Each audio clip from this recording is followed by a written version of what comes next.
Nggak tahu sampai ke Anda atau tidak, di saya sampai Pak, di sosmed saya, di WA saya, sebuah foto Perdana Menteri Israel yang baru nih, yang penggantinya Benjamin Netanyahu, mengatakan, ya kan, if you don't get vaccinated, then you will postpone the presence of the Messiah.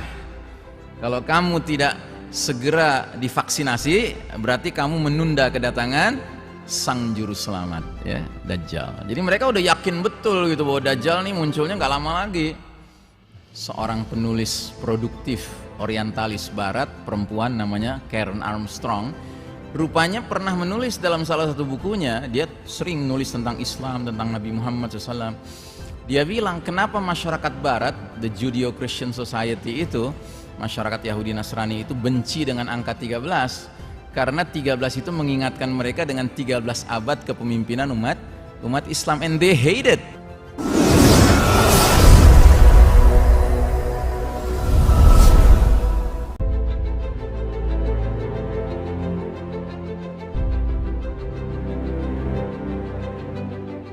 Seluruh populasi dunia dimasukkan ke dalam piramida ini, ya, untuk kemudian rela maupun tidak rela, ya, dipimpin oleh Dajjal. Yang karenanya kita menyebut, ya, Novus Ordo Seclorum alias New World Order, tatanan dunia baru itu, sebagai sistem Dajjal. Jadi mereka ingin mewujudkan sistem Dajjal untuk menggantikan apa? Untuk menggantikan sistem Islam yang sudah memimpin ribuan tahun, 1342 tahun.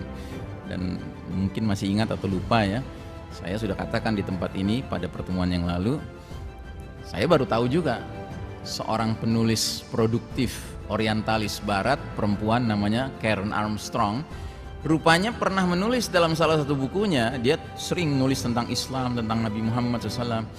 Dia bilang, kenapa masyarakat barat, the Judeo-Christian Society itu, masyarakat Yahudi Nasrani itu benci dengan angka 13, karena 13 itu mengingatkan mereka dengan 13 abad kepemimpinan umat Islam, and they hate it. Dan mereka benci itu, nggak suka mereka itu, ya, mereka menganggap itu masa-masa gelap bagi mereka, padahal justru itu masa-masa kejayaan umat manusia, bukan hanya umat Islam. Karena umat manusia dipimpin oleh kumpulan orang-orang beriman yang menjadikan hanya petunjuk Allah, petunjuk Rasul SAW sebagai pedoman kehidupan, ya, sistem iman tauhid kalau istilah saya, gitu. Ya, jadi kalau kita pergi ke gedung-gedung kantor-kantor gitu, ya, di Jakarta termasuk, ya, kita masuk lift, ya kan, angka 13 nggak ada kan, angka 13 nggak ada.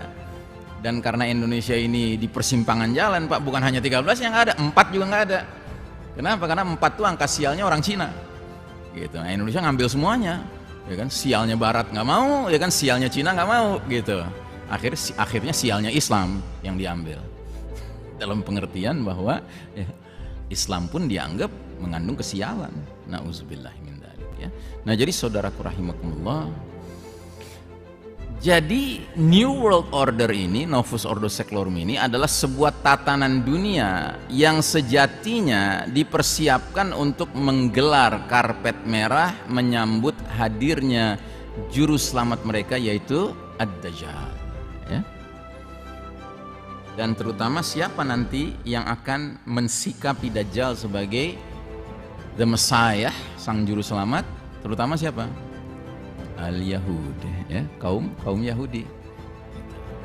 Nggak tahu sampai ke Anda atau tidak, di saya sampai, Pak, di sosmed saya, di WA saya, sebuah foto Perdana Menteri Israel yang baru nih, yang penggantinya Benjamin Netanyahu, mengatakan, ya kan, if you don't get vaccinated, then you will postpone the presence of the Messiah.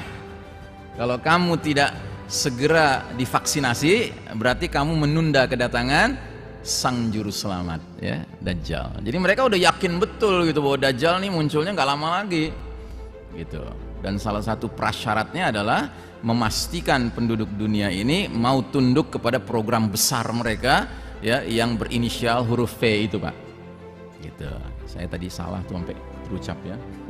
Tapi kan namanya ngutip, ya, namanya ngutip, gitu.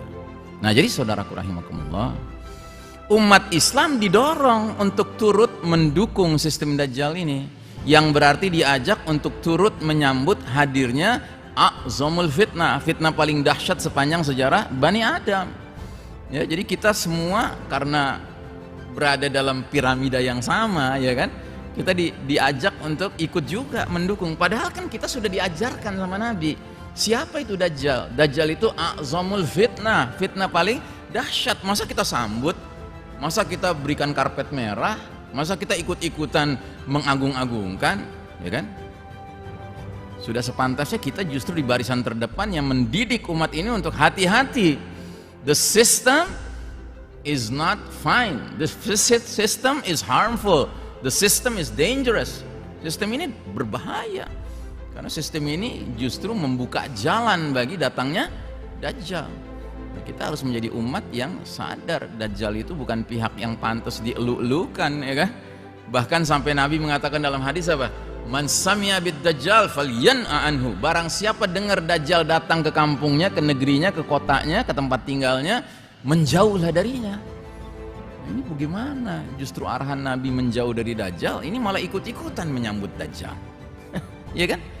Alangkah naifnya kita sebagai suatu umat, ya, mau dijerembabkan, mau dimasukkan ke dalam perangkap ikut-ikutan menyambut datangnya Dajjal. Kalau Yahudi mau nyambut, silakan, urusan mereka. Memang Dajjal nanti pasukan intinya adalah 70.000 Yahudi dari Isfahan, begitu hadisnya mengatakan. Tetapi kita umat Islam kan akan berada di belakangnya Al-Mahdi. Kita akan bersama Isa alaihissalam, dan Isa alaihissalam nanti yang membunuh Dajjal, kan begitu. Nah, jadi dari sekarang we have to put our position in the correct location. Kita harus meletakkan posisi kita pada lokasi yang tepat, Pak.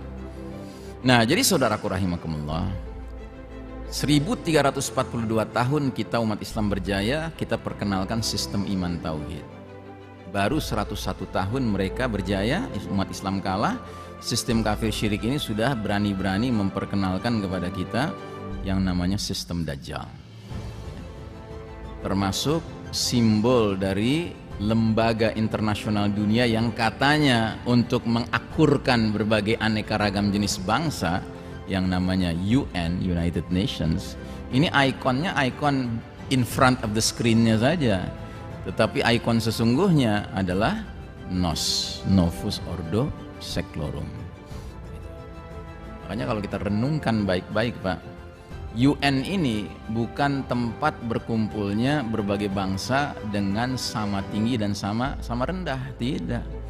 Ini satu tempat yang dari awal sudah ada kalangan tertentu yang diberikan keistimewaan tertentu yang kemudian dikenal dengan istilah The Big Five.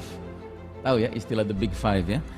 Kalau di kalangan orang Amerika yang tinggal di New York tuh, mereka tahu betul tuh The Big Five. The Big Five itu Amerika, Inggris, Prancis, Rusia dan Cina, ya. Inilah 5 anggota tetap, anggota permanen Security Council, UN Security Council, Dewan Keamanan PBB. Jadi Dewan Keamanan PBB itu adalah lembaga tertinggi yang nantinya menghakimi kalau ada antar bangsa yang ribut gitu ya. Nah, jadi Security Council ini yang menghakimi. Nah, ada 5 yang merupakan anggota permanen. Anggotanya seluruhnya UN Security Council itu 15 anggota permanen, 10 anggota aplusan, gonta-ganti gitu. Nah, konon kabarnya Indonesia sekarang sedang jadi salah satu anggota tidak permanen ya gitu, ya kan? Merasa bangga gitu kan, padahal bukan anggota permanen, anggota tidak permanen. Nah, yang permanen ini, Pak, benar-benar dapat keistimewaan, punya hak veto, ya kan? Makanya Israel, Zionis, menzolimi kaum muslimin di Palestina itu nggak ada perasaan takut. Kenapa? Karena mereka punya cantolan di salah satu Big Five itu, Amerika. Yang kalau mau macam-macam, ya, Majelis Umum PBB, ya, negara-negara mulai protes gitu kelakuan Israel gitu kan, ada resolusi yang dirancang gitu kan, nanti ringan saja, Amerika veto saja, batal udah. Umat Islam rame di berbagai negara mempermasalahkan kezoliman yang terjadi pada umat Islam Uighur, ya kan? Ya, Cina tenang-tenang aja. Nanti kalau resolusi sudah hampir jadi, mereka veto aja, kan gampang aja. Gitu. Inilah kondisi dunia hari ini, Pak.